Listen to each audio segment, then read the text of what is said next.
Well, good afternoon, good morning for some who are still in jet lag. We've already discussed the Middle East twice. Yesterday with His Royal Highness Prince Turki Al Faisal, and at lunch with the debate between Joe Nye and Richard Haas.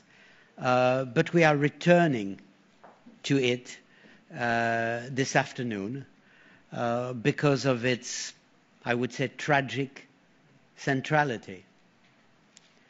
If there were three words that characterize the new Middle East, I would say they are the following: fragmentation, with the risk of territorial explosion, which are already taking place in front of our eyes; radicalization, with its particularly sad religious connotation, spreading all over, and starting in Jerusalem, one would say, in symbolic terms. And probably the third term would be the expansion in geographic terms, as if the Middle East was no longer a geographic expression, but nearly a state of mind or an emotional reality, with young people from Europe to the United States converting to a certain radical vision of Islam, joining the fight in the Middle East under the impression that to kill means to exist, to become a martyr gives them a sense of identity. Beyond those three words, it seems to me that there are three key questions with which we should be dealing with. The first one is clearly, how do you contain, repel, eventually destroy what I will call from now on Daesh, an expression which I like very much, all the more so that I don't know exactly what it means, but it sounds well. And it serves a clear purpose: to delegitimize this challenge of an awful nature. Within the issue of fighting Daesh, there is a subtopic, which is, what do we do in Syria? There seems to be a consensus, at least in London and Washington, that family change is the right alternative to regime change. But is that realistic, given the competitive ambivalence on the subject of Syria of so many countries? One in particular, which is not represented in this panel, Turkey. What is the priority of Turkey? To fight Daesh or to contain Kurdish nationalism? And during the time of the siege of Kobani, we could have hesitation on the topic. The second key subject, of course, is the Middle East core conflict, the Israeli-Palestinian problem. When we speak of a two-state solution, are we paying lip service to an ideal? Are we really striving for an achievable goal? Or is it too late, given the radicalization of internal politics on both sides?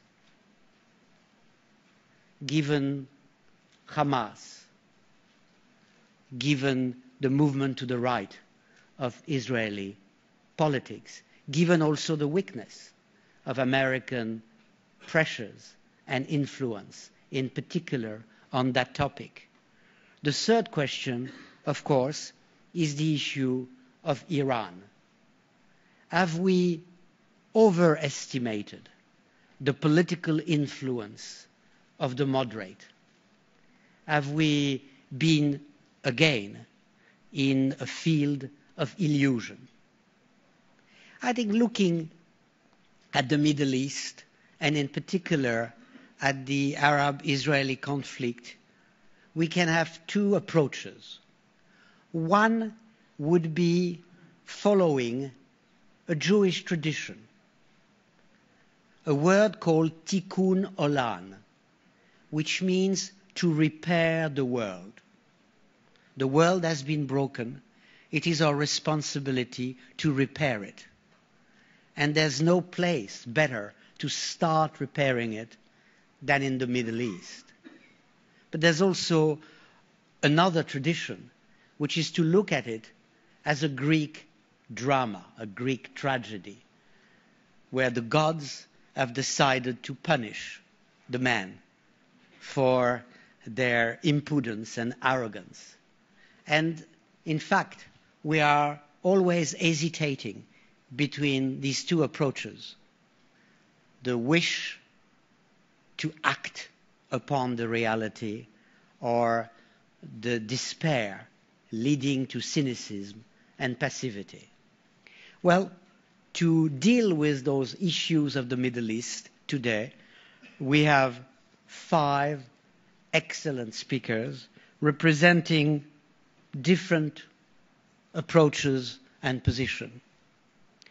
The first one will address us in French, and it is Hubert Védrine, former French foreign minister and one of the best analysts of world politics. Hubert, it's all yours. Thank you. So I will speak in French. Everybody has its machine.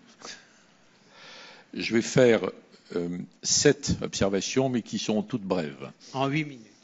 Voilà. Premièrement, ce n'est pas parce que nous sommes devant une situation terrible qu'il faut oublier les turbulences et les problèmes au Moyen-Orient depuis 50 ans, 70 ans, voire même depuis un siècle. Donc ne raisonnons pas ici comme si brusquement il y avait des problèmes extrêmement graves dans un Moyen-Orient paisible. Ce n'est pas le cas. Il faut garder la vision historique. Deuxièmement, il faut avoir en tête une toile de fond, à mon avis, interne à l'islam. D'abord, ce qui me semble être une lutte historique en une toute petite minorité fondamentaliste, extrémiste, et une toute petite minorité moderniste pour l'influence décisive. Ça colore tout.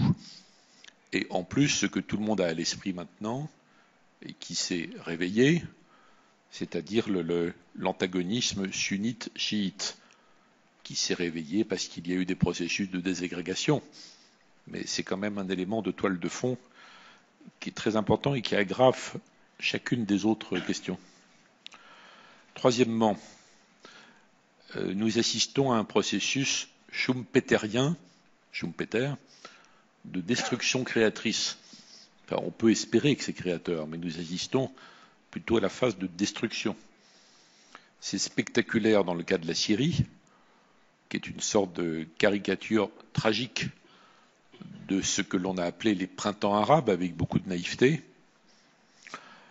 Mais c'est également le cas dans la situation de l'Irak, avec un processus qui remonte au moins à 2003, peut-être aussi aux erreurs de Saddam Hussein avant. Donc ce sont ces 2 cas particuliers qui créent la désagrégation de structures étatiques anciennes, dont on sait qu'elles remontent à la fin de l'Empire ottoman, et notamment à Saïx-Picot, qui crée le terrain, la disponibilité sur lequel Daesh s'est développé. Mais ça n'aurait pas eu lieu s'il n'y avait pas eu une série d'erreurs accumulées qui ont fourni des troupes pour ce mouvement. Après, il y a la particularité que c'est un mouvement terroriste qui veut se sédentariser. Donc là, on entre dans un autre scénario. Donc on a un cadre de destruction dont peut-être il sortira quelque chose, on ne sait pas encore quoi. Et l'élément kurde, tu as parlé du Kurdistan, l'élément kurde, jusqu'où va aller pour les Kurdes l'opportunité? Autonomie, oui. Si les Kurdes sont entraînés par cette conjoncture jusqu'à l'idée d'indépendance, évidemment, ils vont recréer une coalition contre eux. Est-ce qu'ils pourront garder la maîtrise de ça? Quatrièmement, il y a d'énormes incertitudes stratégiques qui s'ajoutent à ça. La première, à mon avis, elle est dans la politique américaine. Que va devenir la politique américaine dans cette région et sur chacun des sujets? Bien sûr, on pense à l'Iran. À mon avis, c'est très différent selon qu'il y a finalement un accord avec l'Iran ou non. S'il n'y a pas d'accord avec l'Iran, la situation n'est pas neutre, puisque les différents acteurs vont tirer des leçons de l'absence d'accord. Et il peut y avoir des réactions à ça. S'il y a un accord avec l'Iran, c'est une redistribution des cartes considérable qui va aller assez vite, à mon avis, après. Et évidemment, ça pose des questions aux autres partenaires essentiels du jeu, à commencer par l'Arabie saoudite. C'est très important de savoir comment l'Arabie anticipe l'éventuel accord et la dynamique qui en découle pour gérer ça. Il y a d'autres incertitudes stratégiques. La première que tu as mentionnée aussi, c'est celle dans la politique turque, qui a au moins un double jeu, peut-être un triple jeu. En réalité, on voit bien que sa vraie priorité, c'est d'empêcher le Kurdistan indépendant et large, mais il y a d'autres objectifs qui s'ajoutent et qui contredisent. Une autre incertitude stratégique, c'est l'évolution en Israël. La dynamique interne en politique intérieure israélienne, surtout tant qu'il y a ce mode de scrutin en Israël, est-ce que ça va aller jusqu'à fermer finalement toute hypothèse de solution, quelle qu'elle soit, ou non? Que devient Israël dans ce contexte? J'ajouterai une question, c'est est-ce qu'on peut imaginer si l'affaire d'Ukraine était à un moment donné dépassée, est-ce qu'il y a une possibilité de retour d'un jeu russe sur la question iranienne, sur la question syrienne, sur la question kurde? C'est pas immédiat, c'est pas urgent, mais c'est dans le tableau. Cinquième remarque, peut-être la plus difficile, c'est l'impuissance des puissances. Parce qu'on peut parler politique américaine, on peut parler de tout ce qu'on veut, mais l'impuissance des puissances habituelles est frappante. Les puissances extérieures sont comme des vulcanologues qui analysent une éruption volcanique, qui analysent les cendres qui redescendent. Où sont les leviers? Où sont les leviers politiques, militaires, économiques? Où est la volonté d'intervenir? Est-ce que les puissances ont la capacité interne, en termes d'opinion publique et de système politique, d'intervenir dans des politiques durables? La question se pose de plus en plus, en tout cas pour les démocraties. Tocqueville avait raison. C'est de plus en plus difficile pour les démocraties d'avoir une politique intérieure. Enfin, pardon, excusez-moi, d'avoir une politique extérieure à partir du moment où elles sont conditionnées par la politique intérieure. Quant à l'Union européenne, je n'en parle même pas. Sixième remarque, à partir de là, il y a des vrais risques. Il y a des vrais risques d'enchaînement, d'engrenage, qui ne sont entièrement contrôlés par personne. Quand on prend la question de Daesh, on voit que Daesh peut être endigué par des actions militaires diverses, mais pas éradiqué. Si la coalition voulait vraiment éradiquer, il faudrait qu'elle arrive à imposer en Syrie et en Irak une solution politique crédible et durable. Mais à ce moment, on se heurte à des contradictions complètes. Qu'est-ce qu'on fait avec l'Iran? Jusqu'où? Qu'est-ce qu'on fait par rapport au régime syrien? Ça, c'est le plus frappant. On voit les limites d'une action extérieure encore plus nettement sur ce point. Septième remarque, et j'en aurai fini, puisque c'est pour commencer, tout le forum créé par Thierry de Montbrial tourne autour de l'idée de meilleure gouvernance. Qu'est-ce que ça veut dire, meilleure gouvernance? Est-ce qu'on peut imaginer qu'on arrive à régler correctement l'accord avec l'Iran, que ce ne soit pas inquiétant pour les voisins, à remettre en marche une solution au Proche-Orient?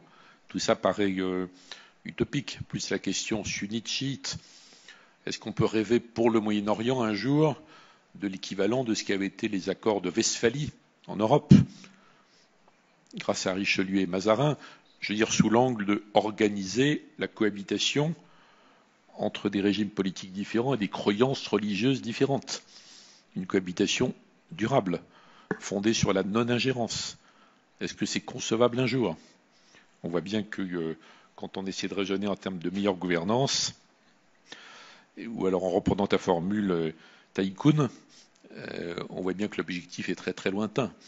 Donc je pense qu'on va plutôt raisonner step by step sur tout ça. Merci beaucoup. The second speaker is going to be Ribal al-Assad, who is, among many other things, the chairman of the Iman Foundation.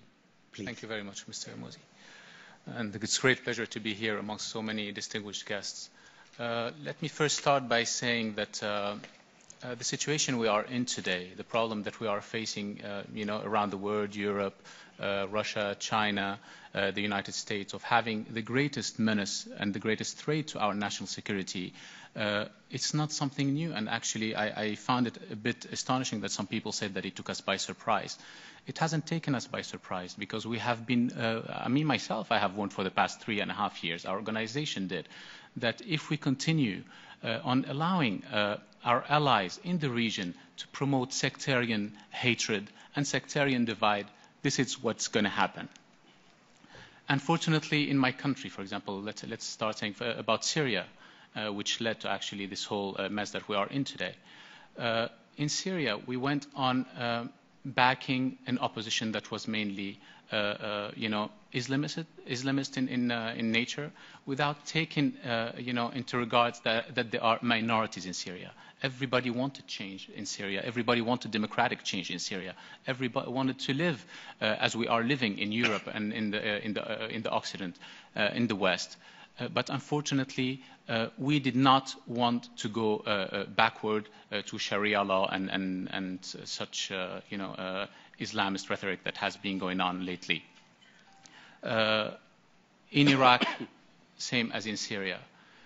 We have seen the rise of the Islamic State, which has started in 2006, but it has came to Syria because there was a certain atmosphere that allowed it to prosper, that allowed it to grow, because there was money coming in from certain country, there was support, there was television channels who were set up and purposely to encourage and to incite sectarian hatred, violence, and killing. And we have been telling them, you have to shut them down if we want to see, people all around, the Middle East live in harmony. If we want to see genuine democracies taken on in the Middle East and beyond. Unfortunately, again, some of Syria's neighbors and other regional powers who are our allies, including Turkey, have not listened to that. Instead, they have incited, they have allowed foreign fighters to come into Syria. As Mr. Vice President Biden said lately, that our biggest problem in the region was our allies who did not want to listen to the United States when they said, please stop supporting those extremist factions in the Middle East. And this is exactly what has led to where we are today. Today there is a coalition. Everybody is in they're running around trying to find a solution to ISIS, and I think it's going to be very difficult because first of all, we're not after a brand name. The Islamic State, is just a brand. We're after the underlying ideology, which is the ideology of those Islamist extremists who believe in killing all those who do not share their perverted ideology. This is not genuine Islam. And as His Majesty King Abdullah of Saudi Arabia said lately, that this is not the true Islam, that we have to promote the true Islam and to be against fitna, because fitna is the biggest sin in Islam. And unfortunately, nobody has listened. Unfortunately, the same countries, some of them, let's say, give an example about Kuwait, where the United States said that one of the Minister of Justice in Kuwait was backing al-Nusra, was funding al-Nusra. All what he was allowed to do, it was to resign. he was not brought to justice, and this is not going to make the situation better. If we are to stand for our values, we have to stand for our values everywhere. We have to stand firmly and strongly for our values. We have to support the values of human rights, democracy, and human rights everywhere. If we want people to believe in the West's values, which are not actually Western values, they are universal values. And the problem today, we cannot lie or be hypocritical about it, because there are, as you know, satellite television, there are alternative media, and the people are able to see what's going on. They are able to see that there are, on one side, we are promoting democracy and freedom in one country, and on the other side, we are forgetting about other countries who are supposed to be our allies. So how could that happen? If we are to be for democracy and freedom, as I said, we have to be for it and fight for it everywhere. And on the question of Turkey, yesterday I heard His Royal Highness speaking about Turkey, and Turkey could have a solution. I don't think that Turkey could have a solution, because let me first speak as a Syrian and then as an Arab. As a Syrian, Turkey, as much as as Israel or Iran, are countries who are occupiers. For Syrians, we learned that in our school books, in the curriculum, that Turkey occupies a great part of Syrian territory, which is much larger than the Golan Heights, actually. Same as Iran, who occupies Ahwaz, and Israel, the Golan Heights. So there cannot be a difference between an occupier and another occupier. Not because one is from that religion or the other. An occupier is the same, and we have to treat them in the same way. Also, Turkey, under Mr. Prime Minister, President, Erdogan, has had a creeping policy of Islamization. They have backed, as we have seen, the Muslim Brotherhood. They have backed them in Egypt. They have backed them in Syria, and they have backed other factions such as Al-Nusra. And we lately saw in the town of Kobani that they found themselves in a very difficult situation. It was either they defend the Kurds, and they would find themselves into a conflict with those, IS, Islamic State, or Al-Nusra, and other groups, similar groups, which they have helped and supported to infiltrate into Syria, or they would fight or they would fight the Kurds, or they would allow for the Islamic State to attack the Kurds, and they would have had problem with over 20 million Kurds in Turkey. And we have seen that an attack came on the Kurds from Kobani, from inside Turkey, from the Islamic State, which shows again that Turkey has been backing strongly those Islamist groups, and Turkey needs to change. If these are our allies, they have to understand that the world has changed. If they are allies, they have to support our values. If they are allies, they cannot be sponsoring terrorism. This is the most important thing. How could you be my ally, or how could you differentiate between countries who sponsor terrorism when you talk about Iran and then you allow countries, for example, as Turkey? And as I told you, many people, including, as I said, Mr. Vice President Biden, and others, have pointed the finger at countries, at our allies in the region, who have been supporting terrorism. And unfortunately, if this does not change, we're going to find ourselves as the former deputy head of the CIA said, Mr. Michael Morell, before he left a year ago, he said that today those Islamist groups in Syria, he said that not this August, the August before that, have become the greatest threat to our national security, greater than the threat of Iran and North Korea, which people should have understood in the region. That means we should start talking to Iran. Because if they are greatest threat, it's not only those groups on the ground, it's who is behind them, who is backing them, who is supporting them, who is funding them, who is inciting on this religion, on this sectarian divide. Unfortunately, when we had someone like Sheikh Yusuf al-Qaradawi, who incited last year on killing, he said, I'm calling on all Sunnis to go and kill Shias and Alawites in the Middle East, and all Sunnis who could carry an arm should go do that. Well, this is not exactly calling a democratic change in Syria or Iraq or any other country. And unfortunately, we have the Grand Mufti of Saudi Arabia who came out and welcomed the, Mr. Qaradawi's speech. Thank you very much. Thank you very much. The third speaker is going to be Meir Shetrit, an old friend of the WPC, a seasoned and experienced Israeli political figure, member of the Knesset for a very long number of years, who has occupied many ministerial functions. Mayor Shetrit. Thank you. Good afternoon. I'm glad to be here, and I think the issue is very, very important and very interesting to listen to all my colleagues. Every one of them is an excellent possibility, really, to change views. Matter of fact, the Middle East is quite in chaos. We have many countries without any connection to Israel that are going apart. Syria, Libya, Iraq, Yemen. What's going on there? It's really unbelievable. The one who follows what's going on in those countries.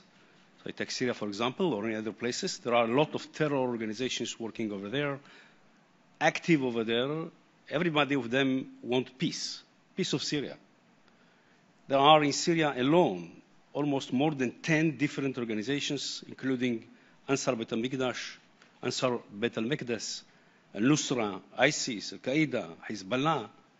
Everybody works for his own target, everybody has his own plan about Syria, and Israel can do nothing except of opening a hospital with, on the border with Golan Heights and receive all those who have been injured in different, doesn't matter which side they came from, they can get treatment easy in this hospital, and those who are in bed injured are brought to Israel, to hospitals. We have in Israel today more than 300 families, 300 people from Syria are treated in the Israeli hospitals, and they bring the family coming with them, and they very wonder to find a different Israel than the images they had before. Listening yesterday to Prince Turkey, we speak, and I like the way he spoke. I like his sincerity and his frankness. And he said yesterday that Iran is very involved in all the activity of all those terror organizations. And if somebody have to testify it, I can be very good testifying for that. Personally, Israel have a possibility in which Iran have two big arms, one in our north and one in our south, the Hezbollah in the north in Lebanon, and the Hamas in the south in Gaza, both financed, trained, armed by Iran, with very, very heavy arming.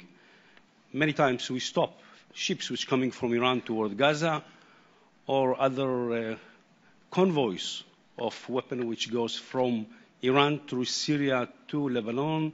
It doesn't matter what the United Nations make decision over there. It doesn't matter UNIFIL. Hezbollah today have more than 100,000 different missiles, much more accurate, much more long range, much more heavy, threatening Israel. Same situation was in Gaza as well.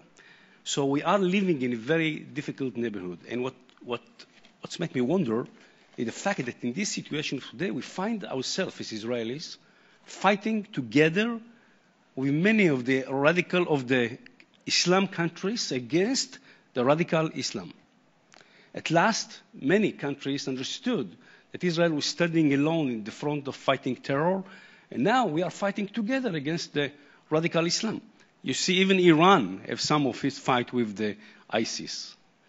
But many other countries understand now that the terror is a threat, not only to Israel, but to each and every one of them. And in this situation, it was could be a very good opportunity to have arrangement or peace with all those Arab states if we didn't have the problem, which is the main obstacle, is the Palestinian Authority and Palestinian state. I disagree with my colleagues which spoke at lunch today. They say it's impossible to come to a solution. I totally reject it. I believe that we have no other chance or no other choice but to come to a solution and to establish a Palestinian state alongside with Israel. Even Netanyahu is saying it. Netanyahu today in his party is considered to be leftist. He said it in the Knesset many times, that he is for a solution of two states to two people. The problem is that he's a better talker than better doer. And I think that in the situation in which we are, we have no other alternative. And that's the reason why I personally believe that the only way to do it is through the Arab Initiative. And again, I come to the speech yesterday of Prince Turkey, Al-Faisal. And I agree almost with every word he said about it. Why I support and I support it not today. Today it's a retrospective, it's not a big wisdom. I support it from first day it come to the world, 2002. I tried that time to convince Ariel Sharon to give up the disengagement from Gaza and call Riyadh and ask, and tell them, we accept your initiative, let's talk about it. And I was very glad to hear Prince Turkey spoke on the last year in Monaco, and yesterday again, that he said we are open to talk, we're willing to talk.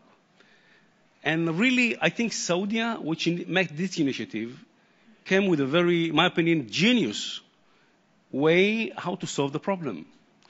They're not offering only a peace with Palestinians. They say, if you go back to 67 borders with a swap, I said that, in my opinion, there was no Arab leader in the Arab League which believes that Israel could go literally to 67 borders. But all of them, in my opinion, will agree to swap.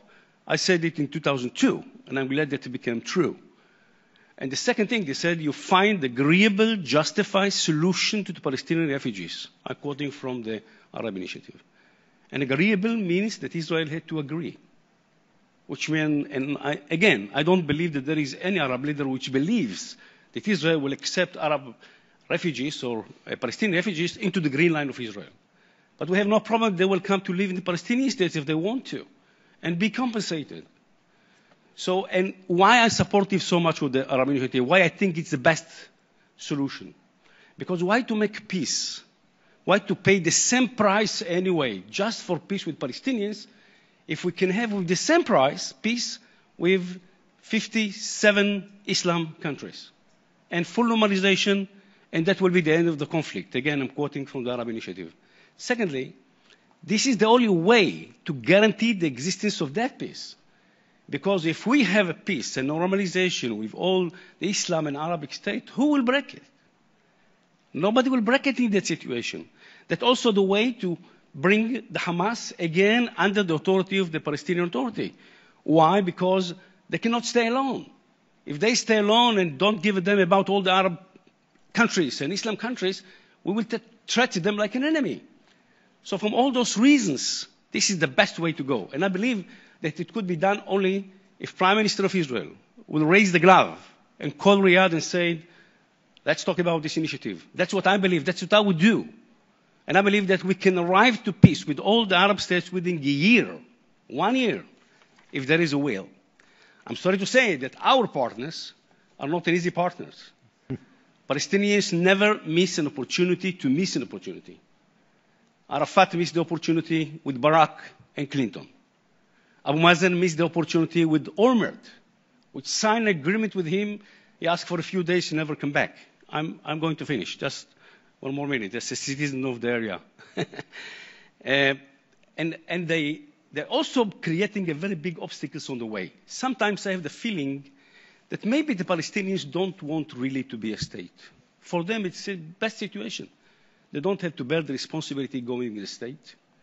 Today, they are in the center of the eye of the world. We are considered to be the bad guys. Even it's not true. It's not the situation really. Palestinians living very well under the authority of Israel.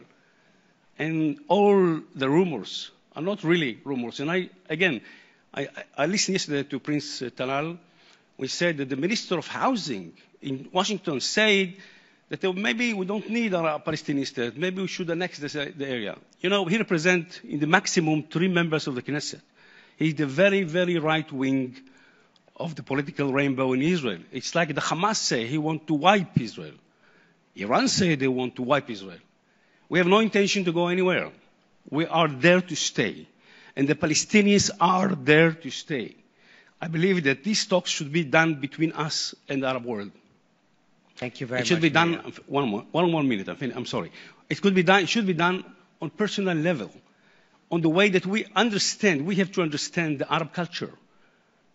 We have to do it with respect. We have to create trust between the sides. Otherwise, we arrive nowhere.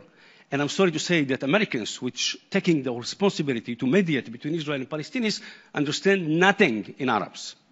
They're doing all the possible mistakes everywhere, and sometimes creating damages. The last agreement with John Kerry, he was talking one way to the Palestinians and another way to the Israelis without talking to each other. I asked in the Knesset, how can you make peace with someone you don't meet? Netanyahu never met Abu Mazen during all the process. I don't believe it's possible to make peace with anyone without meeting him. I believe that to make peace with someone, I have to know him very easy, very warmly, very close. And that could be done in our area. Therefore, I believe that Israel should negotiate by itself and invite the United States and Russia and Europe to participate and support the process. But we should do it ourselves, and I believe that could be done. Now, last but not least, we are in election now because of that reason. Netanyahu decided to spread up the Knesset. We're going to election. And we are trying now to create a front of central left parties in order to replace this right-wing government. If that will happen, it will be a total change in the attitude. And I hope it will happen. Thank you. Thank you. The fourth speaker is Sergei Karaganov, honorary chairman of the Presidium of the Non-Governmental Council on Foreign and Defense Policy of Russia, and a very old friend of mine. Sergei, you have the floor. Thank you very much. First of all, Russians are known to be brutal and straightforward. And short. Yes, and I must say that everybody, and sincere. And that means that nobody has said that before, but I want to start with the words of admiration towards Teddy. He manages it again. It's impossible, but he is managing it again. Thank you. Now I'm going back to the subject, and the subject is, I look at it from a different angle. About 13 years ago, a group of eminent former senior intelligence officers came to my office, and it happened after NATO started a land invasion into Afghanistan. Most of them were Afghan veterans. And they told me, Professor Karaganov or Sergei, could you please explain why? Are they preparing a foothold to attack Iran? That's the only explanation. I brought them to the map, of course, and I saw that it's impossible to attack Iran from Afghanistan. And I tried to explain them that it was simply incompetence. And I must say that looking at the policy of my country and the policy of most of the Western countries towards that era during all these years, I must say that we have contributed to the deterioration of the situation immensely. It was a combination of impotent incompetence or incompetent impotence. So when communists went there, well, let's put it this way. I mean, the situation is much worse than it was 100 years ago when the Muslim empire collapsed. Then, for the time being, I mean, it was divided into sub-colonies. And then everybody started to compete with everybody. Americans threw away Brits and the French. Whether the situation got better or not. Then Soviets ran in. And of course, I mean, they started to compete with everybody else, propping up their so-called allies and imposing their socialist, or our, whatever they were, not mine, communist and social idea and socialist ideas on the population. Of course, it backfired immensely. It was absolutely a masochist policy towards former Soviet Union because, I mean, the more we imposed socialism on them, the more money they demanded from us. But finally, we collapsed also because, by the way, the Soviet Union was the biggest donor of aid, including to the countries of the Middle East. It was the biggest aid donor in the world. And now we're having the same kind of policies which are being conducted by our Western friends and colleagues. I mean, when countries are seriously imposing or trying to impose democracy, it's again a masochism. I mean, the more democratic these countries are, the more anti-Western they are. It's obvious. We have to acknowledge that this group of countries or this area is going through a difficult civilizational process which implies, at this juncture, a deterioration. And we have to deal with it with open eyes. So what could we do? We should not interfere. Be with the democracy or with the rule of law or with everything. Let people of this huge area decide for themselves, develop. What could be my direct advice? I mean, even at a panel like here, we are advising ourselves how to interfere. I mean, the more we interfere, the worse it is for the peoples of this area. So what could be done? Stop exporting democracy or socialism or whatever. Stop, by the way, and stop ostracizing Iraq. Israel. It is the only beacon of stability there, and we see more and more of ostracizing of Israel. I mean, I'm not too sweet, because the other part of it, I mean, the other beacon of stability in that area which we should at least not undermine is, of course, Iran. It is the most civilized and the most sophisticated country in the area. Instead of that, we have been for almost 30 years undermining Iran, which could have been, by the way, the island of stability in the area.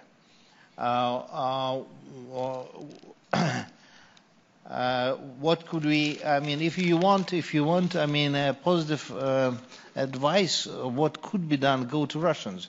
We did achieve 2 operations which were largely successful in an area like that. But it was Tajikistan and Chechnya. But it was very on the margins, and it is only Russians which could do that, because we are able to sacrifice indiscriminately our lives and treasure. Other than that, I mean, do not interfere. So help where you can, mostly in humanitarian ways. Close borders to terrorists. Help those areas with developmental aid which are close to your borders, and I'm talking now to Europeans, so to curtail immigration.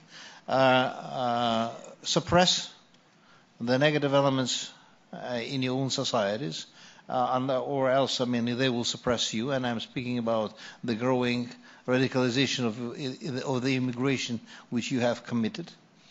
Then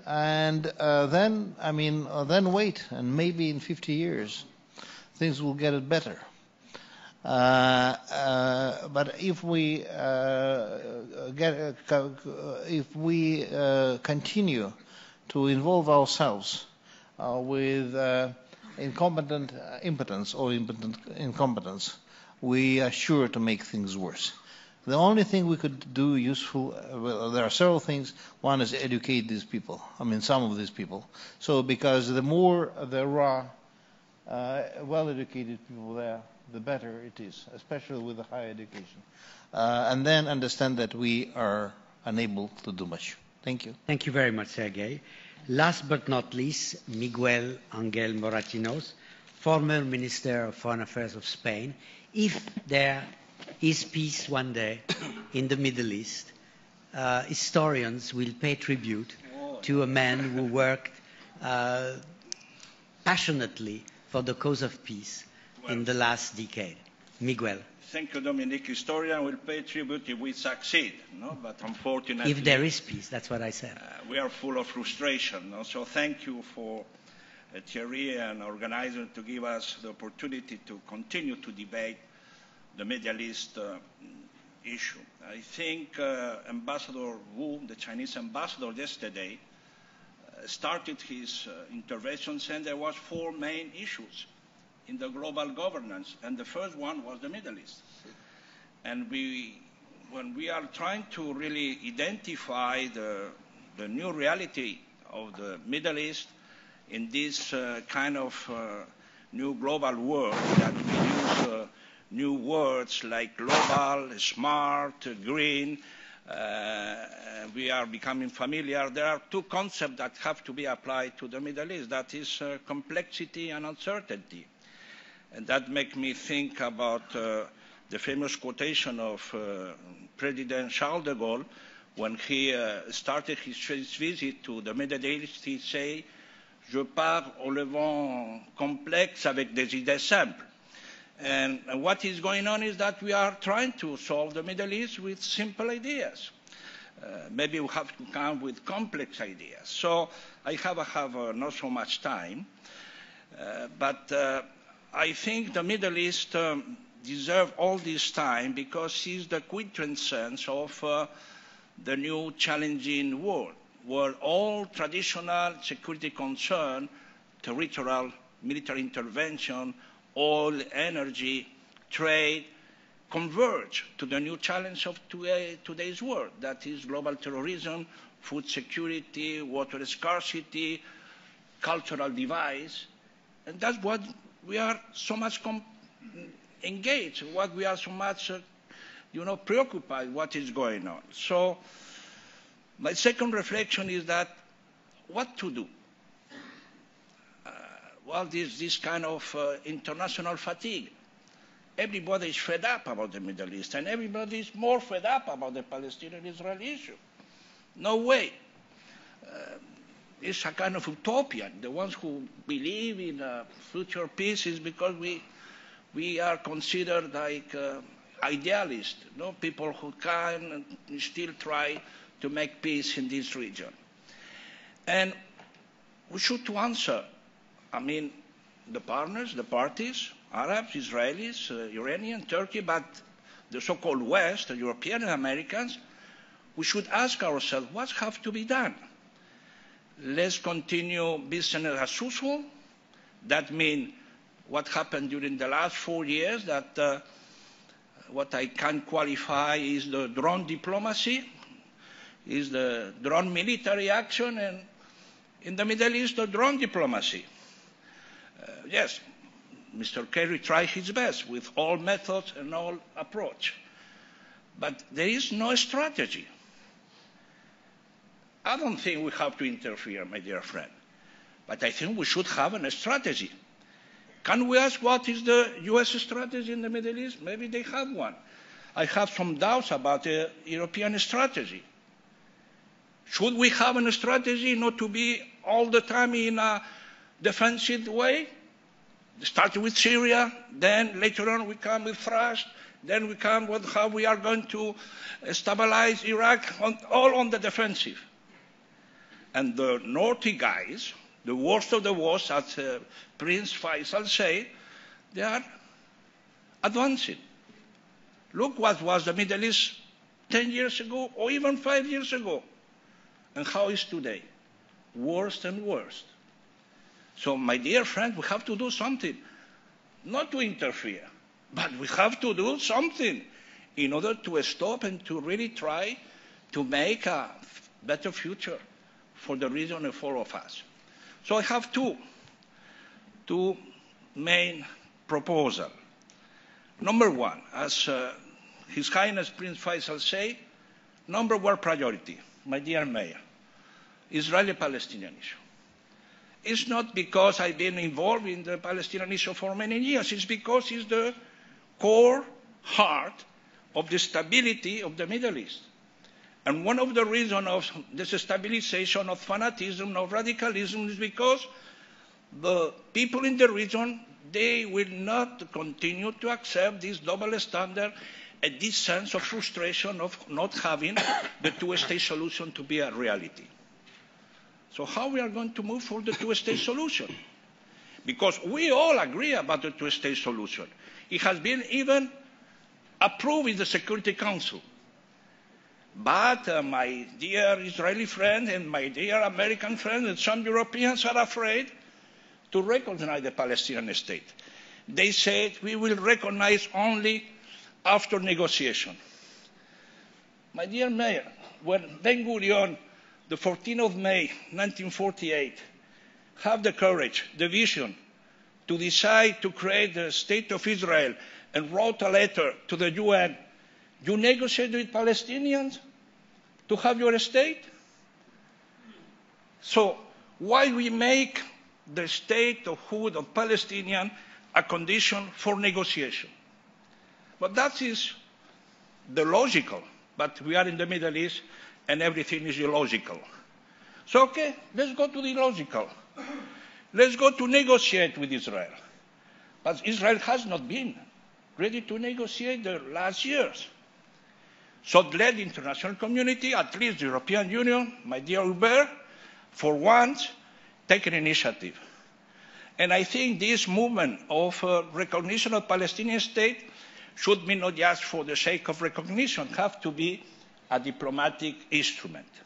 Have to be an instrument that will mobilize the US, that could later on negotiate with the parties, and the Europeans to push with the Arab Peace Initiative the double recognition process, as I call, to recognize Israel by the Islamic and Arab countries, and Israel and the Europeans and the Americans to recognize the Palestinian state. If we put a framework and we put a deadline, Mayor, if you win the election, maybe that will not be necessary. But imagine that Netanyahu and his coalition won the election. What we are going to do? To say no more hope? No, we have to make some pressure. So we'll put in 2 years or 1 year and a half. If nothing happens, there is no serious negotiation. We, international community, have said two-state solution. We recognize the Palestinian state. Why not? It will be two entities negotiating the dispute, the differences at the level of states, not at the level of an entity and a state. So that should be the first priority. The second, and you have 1 very minute short, for your second priority. Is about Iran. I think has been a big misunderstanding about Iran. We all agree that is our adversary, or whatever you want to do, with the one who are complicating our life. Well, in the most difficult time of the Cold War, when the United States and the Soviet Union decide to engage. So my vision is that to be, during the last 10 years, trying to get only nuclear negotiation with Iran is a big mistake. Because in the meantime, you said, Mayor, we have Iran in Gaza, we have Iran in Lebanon, we have Iran in Iraq, we have Iran in France, we have Iran everywhere. So we don't get any commitment on nuclear ability, and we have Iran everywhere. So let's put some containment and some engagement with the Iranian in a much broader sense. So I'm not saying that they should not continue negotiation on the nuclear issue, but only to focus on nuclear issue that will give Iran the capacity, as is happening, to expand their influence and their role in the whole region. Thank you very much, Miguel. Well, food for thought. Let me start with the observation made by Hubert Védrine in his presentation. What is the meaning of better governance in the Middle East?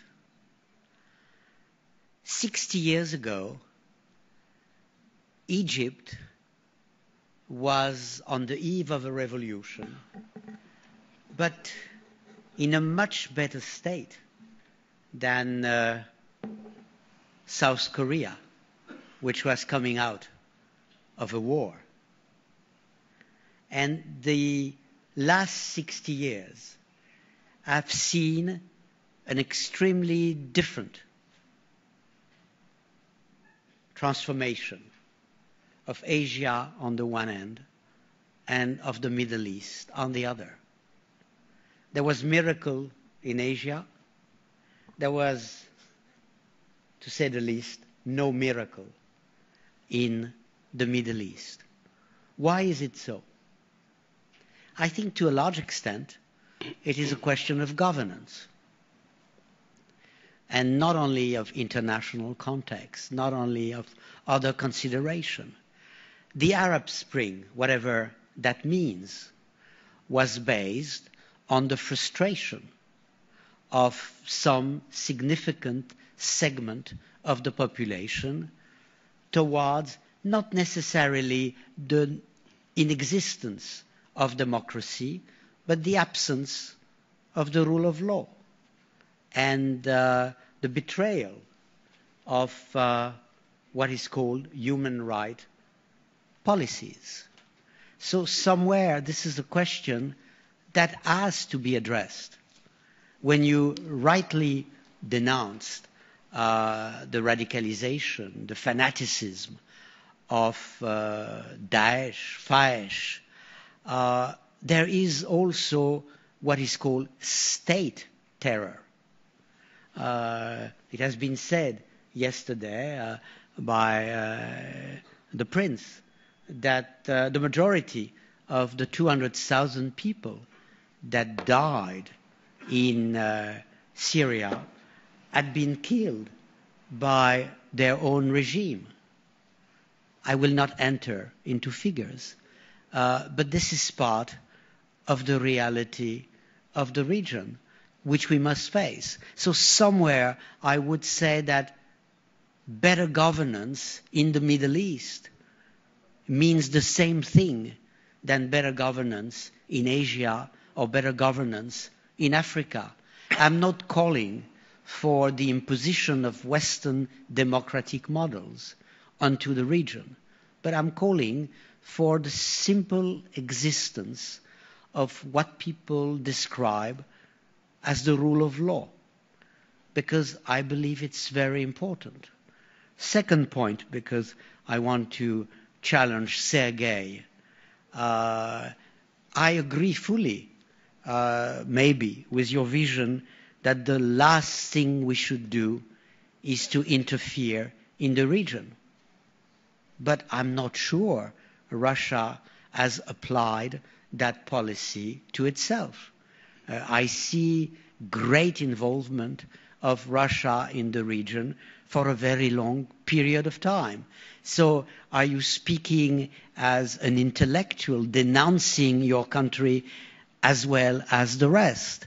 That's fine. I mean, you are an independent speaker, but it seems to me that it should be applied to your country as well as to the other. When it comes to Meir, I feel terribly close to what you say. But are you very representative of society? Yes. Of the political body? Not necessarily. And if you are, you have to prove by making an alliance of the moderate that you can make a difference. And unfortunately, the moderate in power did not necessarily make a difference in the past. You could say that, repeat that formula, the Palestinians never miss an opportunity to miss an opportunity, but I think the reality, to use the word of Miguel, is more complex than that simply. So I think we have a lot of question to raise if we want to be true to ourselves and to the audience. Sergei. First of all, I mean, thank you. I applied it fully to, of course, to my former country, Soviet Union. Russia is less involved now, but if we're involved, I will condemn it. Of course, what I have been saying, and I will want to reiterate, and here I would disagree with you, Dominic, a little bit. You said it's about a question of governance. I'm saying it's a question of culture. It's much deeper than governance. I think that fantastic Muslim Arab civilization is living through a difficult period. European civilization lived through a difficult period, from 6th to 11th, 12th centuries, before producing fantastic results. Now we have the same happening to the Arab Muslim civilization, and if we interfere, it wouldn't help. It would only deteriorate things, because that would create, and that is creating, hatred towards the outside world and excuse for themselves not to do things. And I must say that the more we are aloof, the better it is for the people, because, of course, it wouldn't take 6 centuries, like in Europe, to recuperate this time, I hope. Thank you. Meir? Yeah, I would like to answer to your question. I think first that we've been very close to agreement in the past. Therefore, I say they missed an opportunity. Olmert, as a prime minister, I was a member of his government, his cabinet. He signed an agreement with Abu Mazen in his home. And Abu Mazen asked for a few days more, and never come. An agreement that Abu Mazen accepted, which means he suggested almost everything possible to suggest. 95% of West Bank, something like 4% of swap, all Gaza Strip, East Jerusalem, and he refused. So we have a problem as in Israelis because usually when there is a clash between rational people and people who don't take it rationally, you speak to the rational always, not to those who are not. Nobody tried to speak to Daesh today. And matter of fact, I'm sorry to say that I don't understand the world. Daesh is maybe a group of 15, 17,000 people. I think if the world was serious about really taking care of Daesh in Syria, which they don't touch them at all, they can really kill their own sources of money. They can, in one or few attacks, they can kill all their sources of money. That they're taking oil fraction from Syria and selling the oil in 50% to different countries. That's crazy to leave such an organization to be a threat and to put fear in the hearts of people. They're not that big, but the world is very hesitating to interfere. Yes, you should interfere. There are places in which you cannot stay aside and say we're doing nothing. I think the world should be interfere. If you're asking me, yesterday, Thierry de Montier said that he wants some provocation questions. So I have one. I think that we should making an ice break. Look, we had peace with Egypt, and thanks God that we have that peace since 1979. No soldiers, both sides, no one soldier dead on the borders. We have peace with Jordan, and we live with them very nicely. I wish that we can make peace with Saudi, with Arab Saudi. First, because if Arab Saudi will sign peace with Israel, it will be a big sign that they will be really part, they could be our big bear behind us, Prince Talal.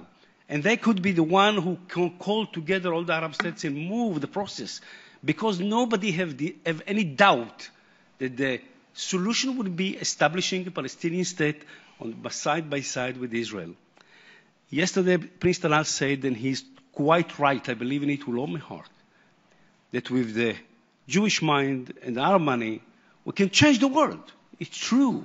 When you think about the fact that today in the Middle East, there is purchase of weapon every year in the amount of something like $200 billion.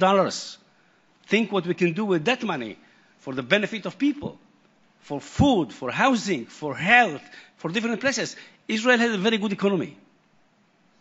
In Israel, at least, we have a good economy. We have a strong army. We're not afraid. We never ask anybody to fight for us. But we would like to live peacefully. 75% of the Israeli people and 75% of the Palestinian people are supporting peace and supporting two states to the people, according to the polls done in Israel. The problem is not the people. The problem is leadership. And leadership still, I'm sorry to say, they don't taking decision. I hope, and that's what I'm doing in my life. I push all the time to be in the parties and to push this idea ahead, that there will be a government which will make a decision. And I believe, my friend Moratinos, it's not a matter if you negotiate or not. If there is a will, Arafat used to say it all the time. I met with him many times. He always used to say, if there is a will, there is a way.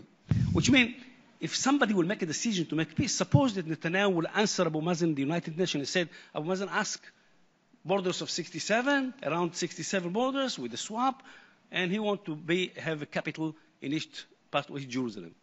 Suppose Netanyahu would come up in the United Nations and say, you know what, I accept. Let's make now a decision, and let's discuss the borders. What will be the borders? Pasir. Who cares? Do you really think that any Palestinian care where the border will pass, or any Israeli care really where the border will pass? We would like to be boring state. No news, nothing. We'd like to live, everybody is tired from us. You're right. Even us, we're tired from ourselves. Jews and Palestinians as well. We would like really to live in peace. In our families, I'm sorry to say, every family in Israel lost their child in wars. So many since Israel was established. We'd like really to live like everybody else in the world without worrying what's going to happen tomorrow. Today we are always in stress. While you have apropos, Iran, which I didn't answer before, we cannot allow a situation that Iran will have a nuclear weapon. And I think that Americans should not allow it, not because of Israel. Because if they allow it, it will change the Middle East totally. Iran is a danger to the world. If Iran will have a nuclear weapon and they try to maneuver all the world, if they have a nuclear weapon, it will not be long before you find a nuclear weapon in the hands of terrorists. So think about it. Otherwise, nobody can explain why Iran is developing missiles for 3,000 kilometers, covering all Europe. What for? To Israel, it's much less. They don't need 3,000 kilometers. So we have to take care of it. And I think that the world cannot stay aside and say nothing happening. When Ahmadinejad said in the United Nations said we should wipe Israel off the map. That's crazy. So we have to take him seriously. People say don't take it seriously. Yes, we are taking it seriously. We cannot ignore it. We have to protect our existence and will not give up. We are not going to give up ever. Because I believe, we hope that it will be a diplomatic solution. And you know, diplomatics say that the war is a failure of diplomatic efforts. And I believe that, I believe in diplomatic solution. I wish there will be a diplomatic solution. But I think we understood that. But we cannot really accept it. I will give the floor out of democracy to Miguel, who has asked it, and to Hubert. Well, about not interference, I think, I understand your point, but it's how we are going to accept that hundreds and thousands of civilians are killed. We don't interfere. We don't intervene.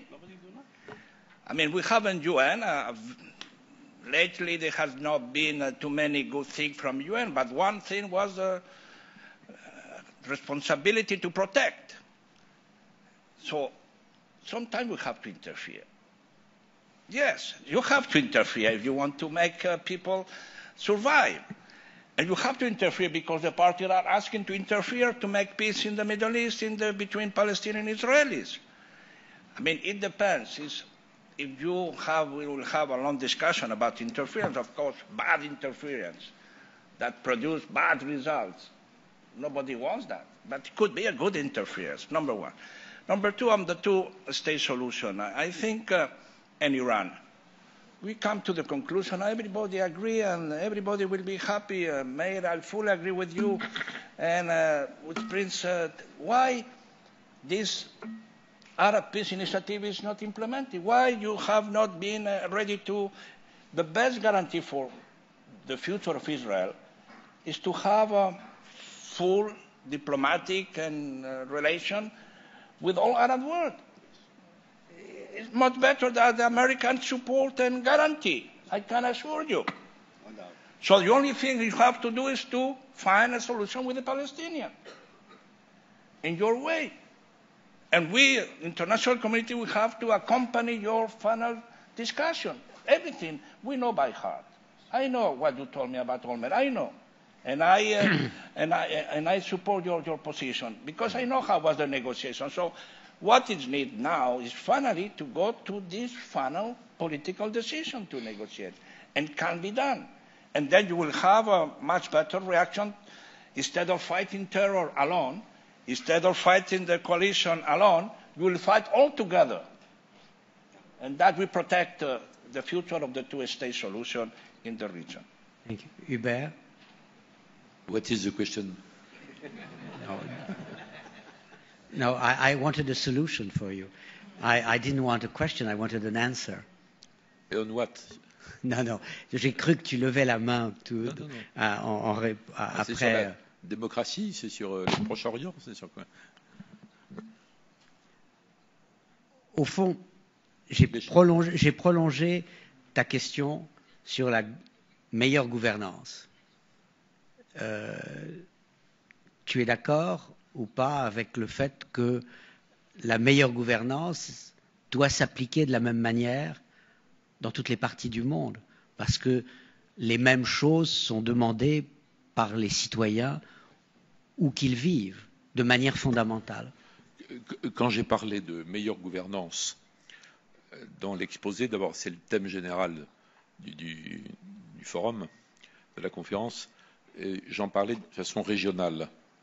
En fait, c'est l'espérance utopique de voir un jour les différentes puissances du Moyen-Orient s'accorder sur une gestion plus rationnelle et raisonnable des différences et des désaccords. Bon, c'est une utopie.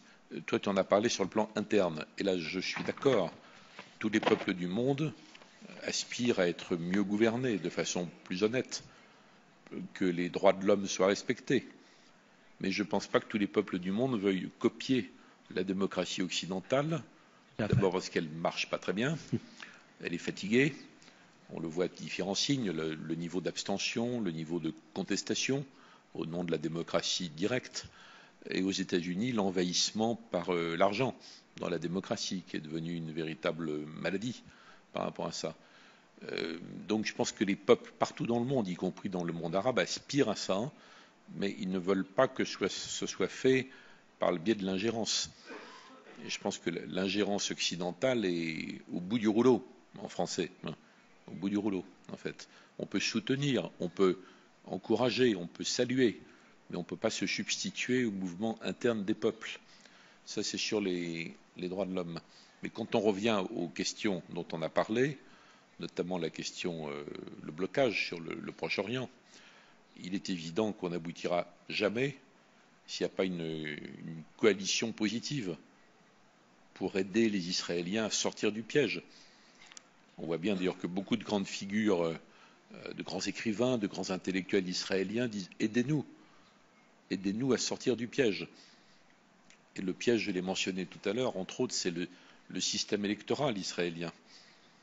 C'est impossible en Israël, même s'il y a un camp de la paix virtuel qui est à la fois courageux, majoritaire, mais qui n'est pas organisé politiquement, qui n'a pas de parti, qui n'a pas de leader. C'est impossible pour un gouvernement quel qu'il soit de prendre des décisions courageuses parce qu'il a toujours besoin de petits partis nationalistes ou religieux extrémistes. Donc ça ne peut être que une coalition des amis d'Israël, à commencer par les États-Unis, qui aiderait les Israéliens qui le souhaitent à sortir du piège. Après, il faudrait gérer une sorte de chaos palestinien qui durerait un certain temps, qu'on a créé volontairement d'ailleurs, mais qui durerait un certain temps. Mais chaque fois qu'on répond à nos questions, on voit qu'on met en avant des objectifs formidables, presque impossibles à atteindre. Bon, il ne faut pas se décourager. Par exemple, dans l'affaire de moi j'ai trouvé très bien que des assemblées, des parlements en Europe adoptent le texte sur la Palestine. Mais on sait très bien que ça n'a pas de conséquences pratiques. J'ai trouvé très bien que la France parle d'une conférence. Bon, mais il faut un processus.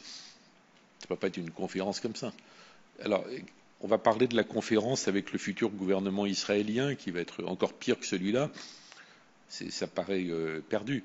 Sauf si on parle à Israël, sauf si on parle aux gens, à l'opinion. Donc je pense qu'il y a des ressorts qui n'ont pas été assez exploités jusqu'à maintenant. Il y a énormément de personnalités en Israël qui veulent aller dans ce sens.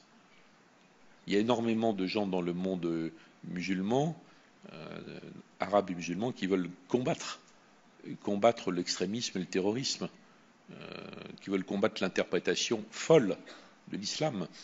Donc c'est des forces énormes qui se lèvent et qui sont des leviers qu'il ne faut pas négliger. Il ne faut pas qu'on raisonne uniquement en termes de gouvernement. Yes, but the negative forces have a passionate will to destroy whatever process Yes, but can they are not occur. alone. Whereas the peaceful forces, the moderate forces, are, for the moment, divided and hesitant. And peace will come as a sacrifice for both parts. And that sacrifice must appear as justified because clearly the alternative is suicidal, or you have some part of confidence in the fact that the sacrifice you make will be followed by substantial and long-term reward. And for the moment, you have not found the key to unlock that difficult and tangled negative process. We have a little less than 25 minutes, so the debate is open. I see the disturbing factor. Riyad.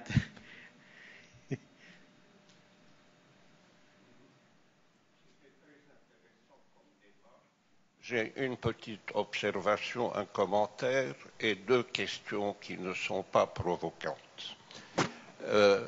L'observation est qu'on a dit, et je crois, que les conflits et les guerres au nom de Dieu ne se terminent jamais, parce que Dieu n'est pas là pour trancher.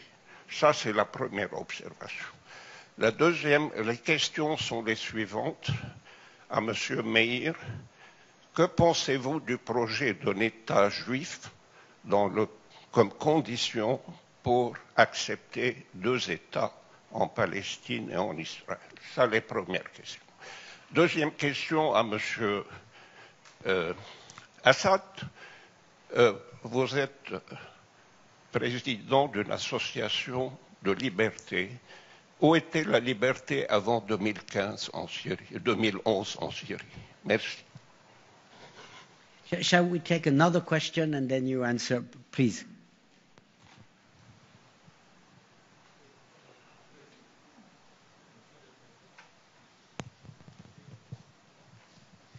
It was a fascinating discussion on the Middle East, and it was touched upon yesterday and in some of the other panels. But the one place that we simply haven't mentioned, which is a place very close to the part of the world where I come from, which is the Balkans, it's Southern Europe, is Libya.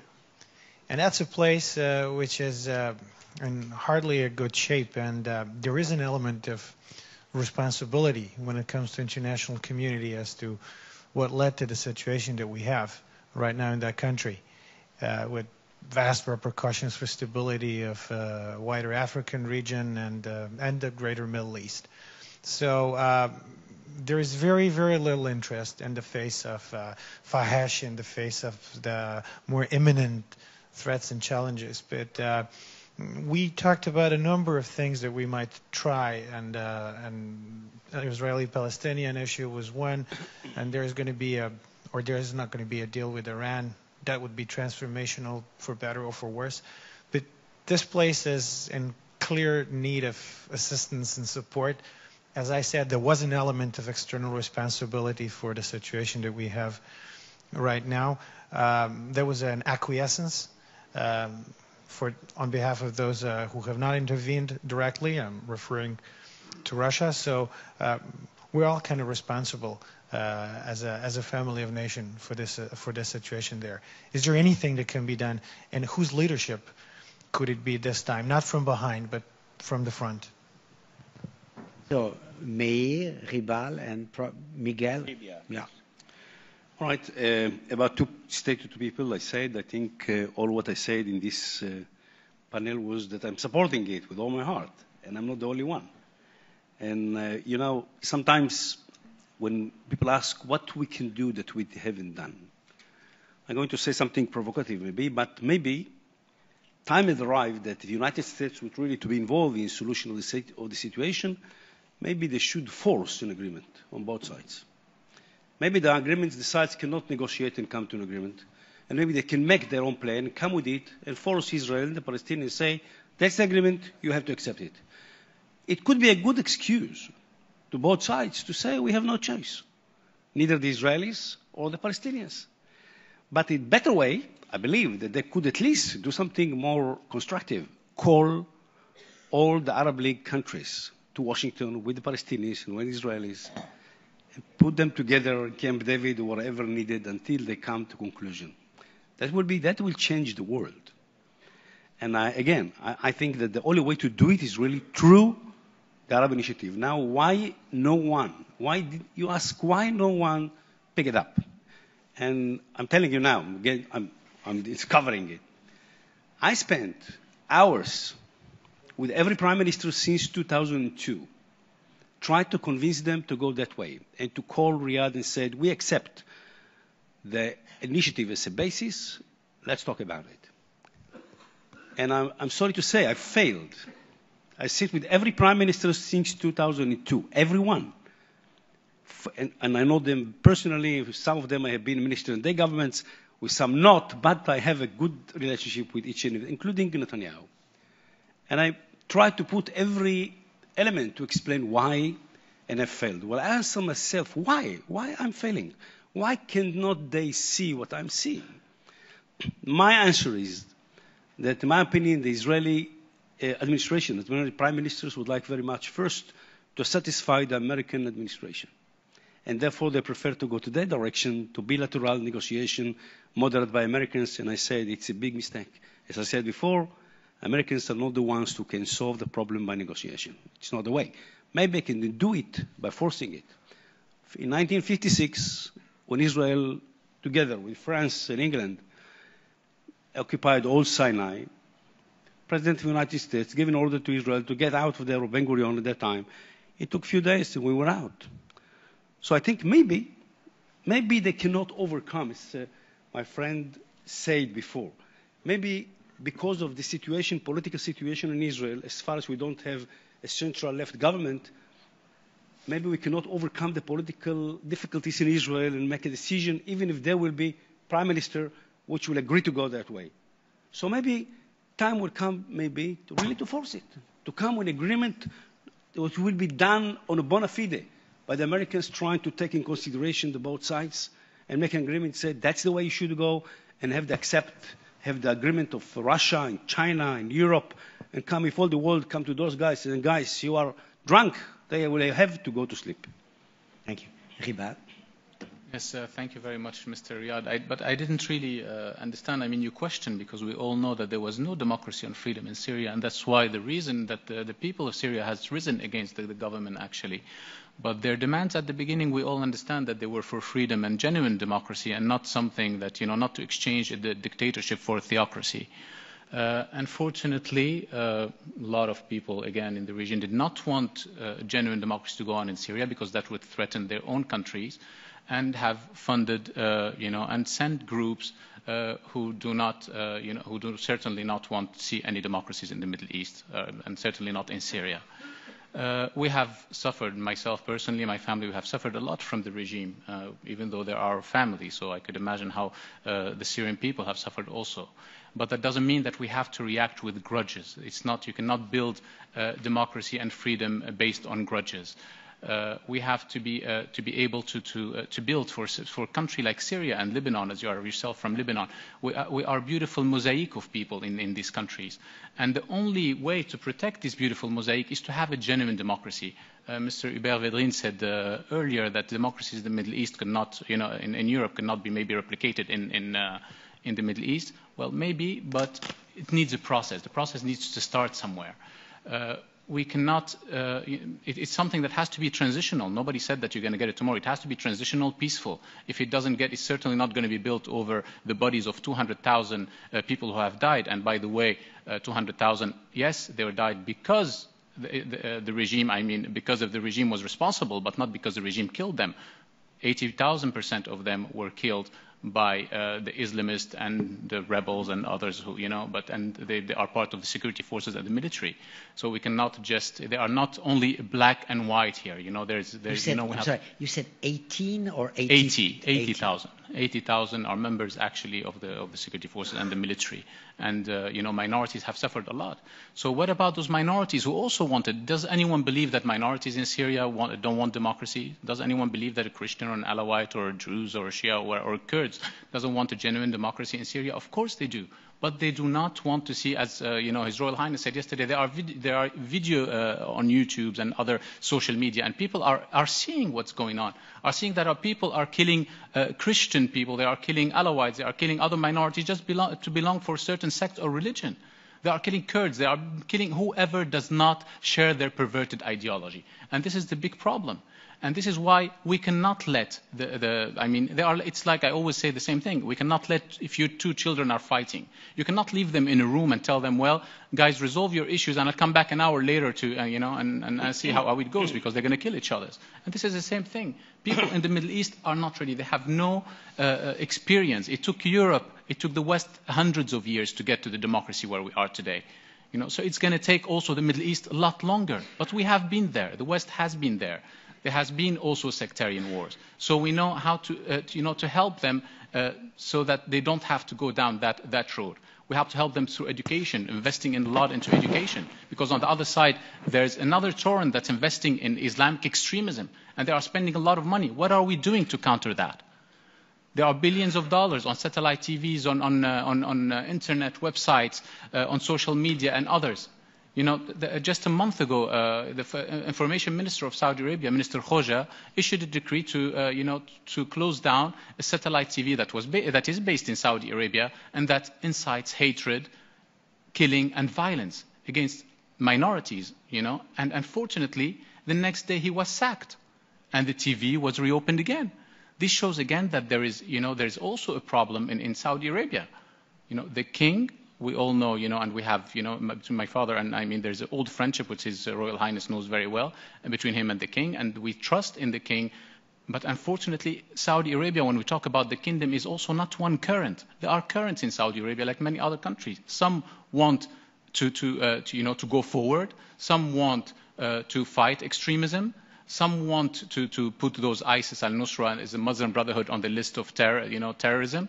But on the other hand, there's a very strong current who is stopping that.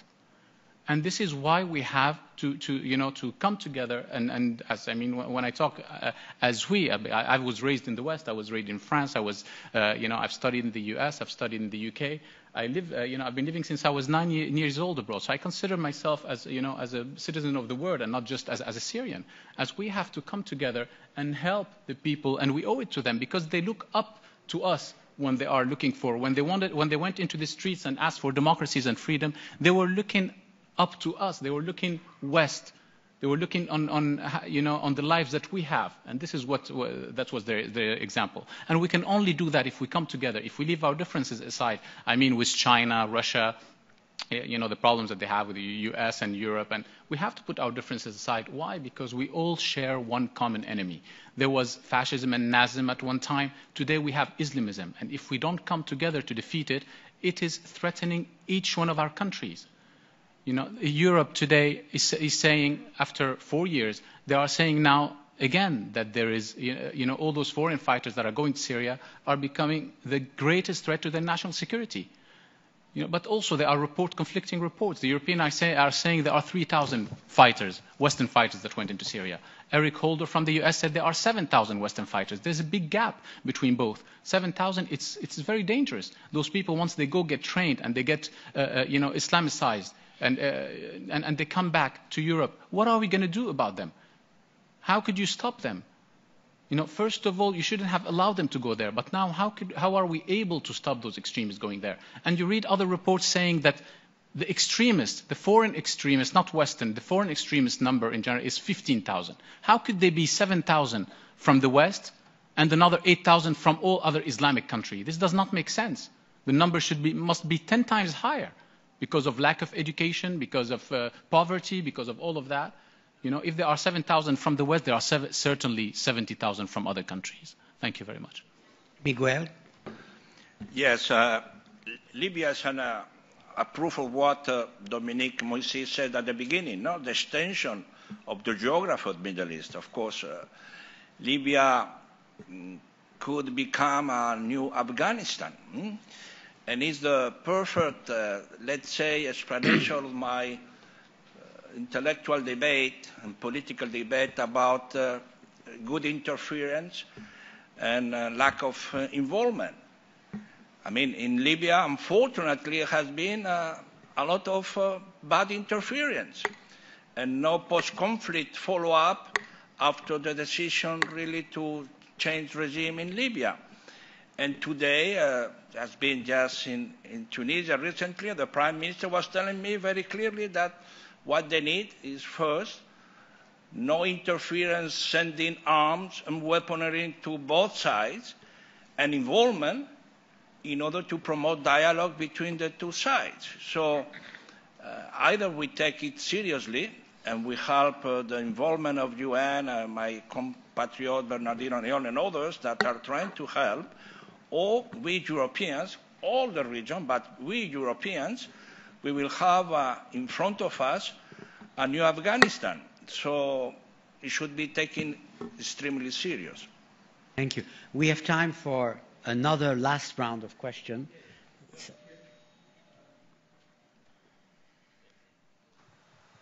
Thank you, Mr. President. I'm just the chair. Okay, chair. Okay, Mr. Chair. Minister Vedran, Minister Shetrit, and Mr. Assad spoke all of them about Turkey, and therefore I would like to underline some points. First of all, we have the common responsibility to reverse the tide of extremism, sectarianism, terrorism, and so on. And the saying of our prophet is "Efshu selame beynekum." Shalom, peace. Selam, peace. Spread selam among you. Salam alaikum. Now, in this case, we should avoid the misuse of religion in the Middle East, especially Daesh and the others. Concerning the Turkish policy towards the Daesh, Turkey shares 1,295 kilometers borders with Syria and Iraq. It is not easy case.